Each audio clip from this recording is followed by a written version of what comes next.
مصطلح HDR مصطلح جديد وشائع، هتلاقيه في اعلانات الشاشات والكاميرات والفيديو جيمز، بس ناس كتير قوي مش فاهمه ايه HDR ده. فقبل ما البياع يقول لك خد التلفزيون ده HDR، خلينا نتعمق الاول ونكتشف التكنولوجي اللي ورا المصطلح ده.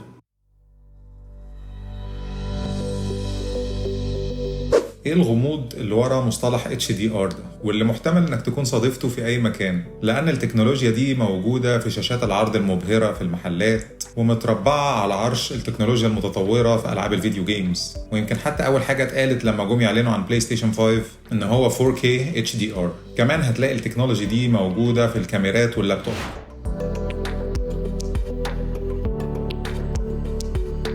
علشان نفهم معنى كلمة HDR بجد لازم نبدأ بالمفهوم الأساسي لكلمة Dynamic Range أو النطاق الديناميكي. خلي بالكم كلمة HDR معناها High Dynamic Range. فلو يوم سألت نفسك ليه الصور والأفلام القديمة بتكون كده بهتانة بدون روح وحيوية ولا حتى تفاصيل واضحة، الإجابة لأن الدايناميك رينج بتاعها صغير. وده يخلينا ندور إزاي نكبر الدايناميك رينج وإزاي أساسا خدنا بالنا من المشكلة دي. كمل معايا الفيديو وأنا هشرح.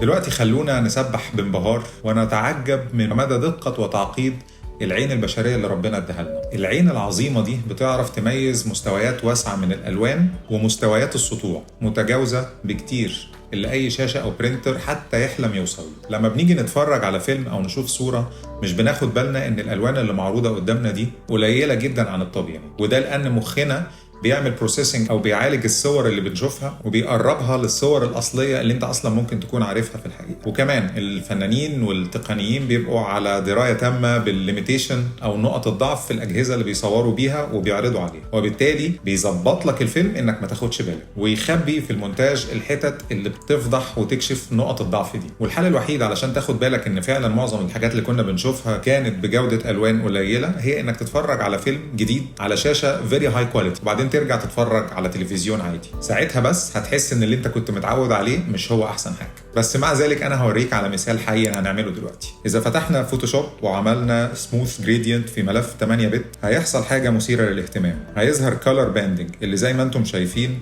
ان كل كام درجه من اللون هتتجمع مع بعض وتعمل باند. الظاهره دي هي نتيجه لدرجات الالوان المحدوده في نظام ال 8 بت. اللي ما فهمش يعني ايه 8 بت يطمن، انا هتعمق اكتر وهشرحها لك حالا.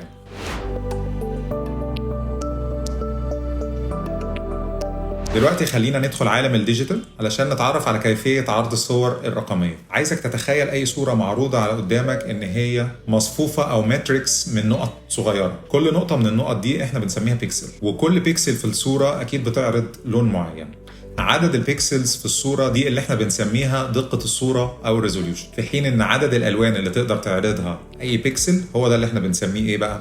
الدايناميك رينج، او بالعربي النطاق الديناميكي. اثناء ما كانوا المهندسين لسه بيجربوا في نظام الصور الرقميه واجهوا قرار محوري، ازاي يمثلوا او يعملوا ريبريزنتيشن للالوان دي في العالم الرقمي. وده ادى الى ولاده اللي بقى بعد كده هو الستاندرد في بدايات العصر الرقمي، وهو نموذج الالوان ال8 بت او ال8 بت كولر سيستم. في النموذج ده كل بيكسل بتعرض لون وهو كوكتيل من 3 ألوان، الأحمر والأخضر والأزرق. كل لون مكون من ال3 دول بيتخزن في الكمبيوتر في 8 بت. اللي ما يعرفش يعني ايه بت، البت هي أصغر وحدة للتخزين في الكمبيوتر أو حتى أي نظام رقمي. دلوقتي يلا نحلل. لما كل لون من ال3 يكون متخزن في 8 بت ايه اللي يحصل؟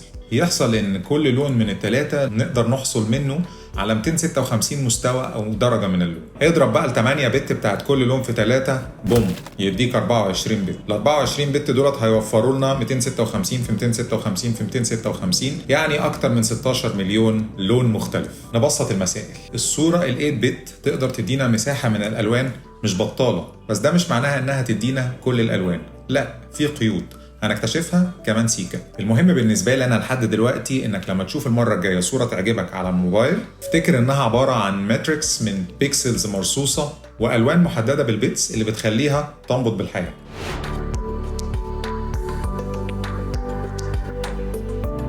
كان اعتماد ال8 بت كولر موديل زمان ضروري لان كان جميع الشاشات من نوعيه الكاثود راي تيوب او الCRT.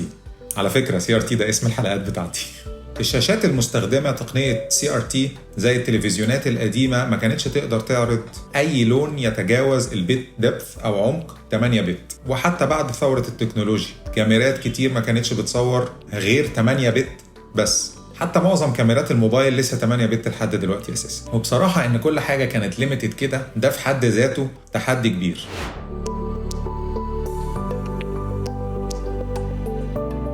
دلوقتي انا هدي مثال لتوضيح الليميت بتاع الاس دي ار مقارنه بالاتش دي ار.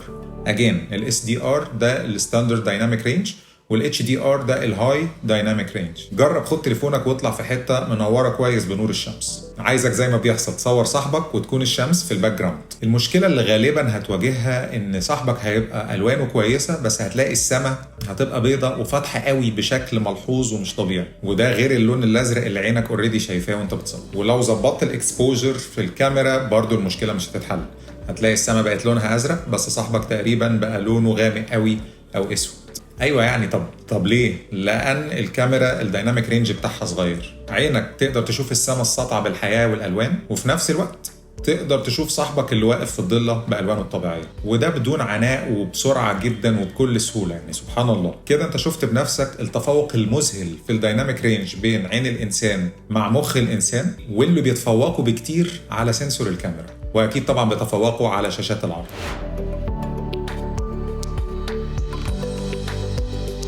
خلينا بس الأول نعرف يعني إيه دايناميك رينج أو النطاق الديناميكي. في أبسط تعريف له هو المجال بين أفتح لون وأغمق لون الشاشة تقدر تعرضه وعدد درجات الألوان اللي ما بينهم. يعني الكاميرا فشلت في تمثيل لون صاحبك بدقة في الظل ولون السماء في ضوء الشمس بسبب الدايناميك رينج الضيق لسنسور الكاميرا بين أفتح لون وأغمق لون. وده اللي بيخليك دايما تختار يا إما تلسع السماء وتخليها طالعة بيضة، يا إما تقص التفاصيل اللي في الظل وتخليها غامقة قوي أو تقريبا لونها أسود.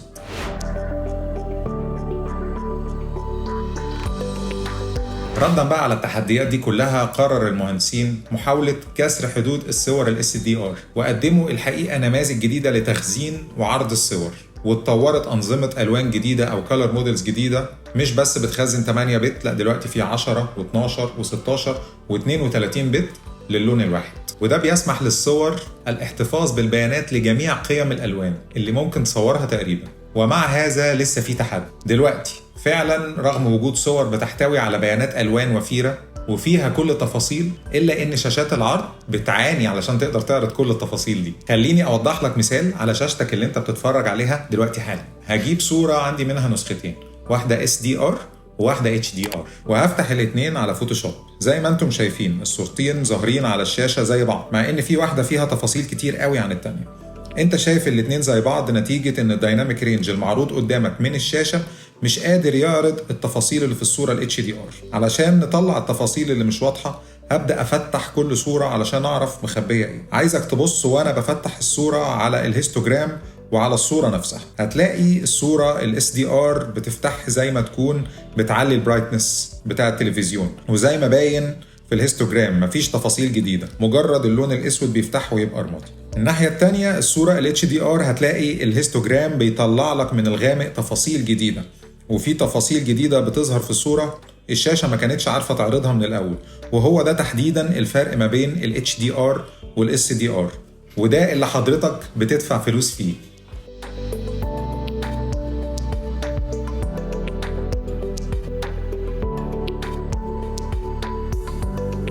نخش بقى على الشاشات. الحقيقة ان مصنعين الشاشات عرفوا ان في احتياج وديماند عالي لشاشات تقدر تعرض HDR، وفورا قدموا شاشات LED بعمق الوان 10 بت، وهي دي اللي بتتسوق دلوقتي على انها HDR. ومع ذلك حتى التلفزيونات دي ما تقدرش تعرض نطاق الالوان كله اللي موجود مثلا في صورة هاي دايناميك رينج 32 بت، ولا حتى تقدر تعرض نطاق لوني يغذي كل الالوان اللي عين الانسان تقدر تشوفها. من الاخر يعني لسه كتير على بال ما ال HDR يكون تكنولوجيا ناضجة في الشاشات، على الاقل كتير جدا من تاريخ الفيديو ده، وده لان العين البشرية معجزة بكل المقاييس. عموما التلفزيونات او الشاشات ال HDR الموجودة في السوق حاليا بتتميز بإعادة إنتاج ألوان أكتر وضوحا وكونتراست اكتر عمقا من الشاشات الاس دي ار، بس ده مش هيبان معاك ولا هتشوفه الا اذا كانت الميديا نفسها اللي انت بتشغلها على الشاشه بتسبورت او معموله بتقنيه الاتش دي ار وجاهزه للعمل على الشاشات المتطوره دي. خلصنا كده، انت عندك فكره كويسه عن معنى تكنولوجي الهاي دايناميك رينج،